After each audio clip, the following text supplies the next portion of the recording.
তার জন্য আমি যেতে পারিনি আপু। কি আমি যখন বাসায় না থাকি তখনও এসব করে? চল আমার সাথে চল, আয়। ওর খবর আছে আজকে। এদিকে আয়, কান্না করিস না, যা এখানে বস।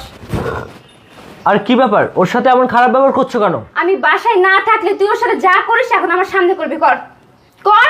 কি বলছো তুমি এসব? বাসায় না থাকলে আমি কি করব? বুঝতে পারছিস না আমি কি বলতেছি?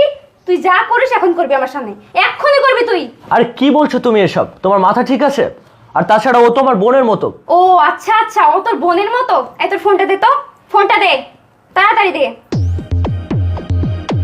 ভালো করে দেখ, ভালো করে দেখ, বোনের সাথে কেউ এগুলো করে? এই কথা বলছিস এখানে? হ্যাঁ যাদব। না মানে কি বলছো তুমি এসব? বাচ্চা মেয়ে, মনে হয় ওই যে সারাদিন ওই যে ভিডিও এডিট করেছে মনে হয়। ও আচ্ছা আচ্ছা, আমি কোনো কিছু বুঝি না তাই না? আমাকে বুঝাচ্ছিস কোনটা এডিট করা আর কোনটা রিয়েল? এই ওঠ ওঠ বলছি, এখানে দাঁড়া।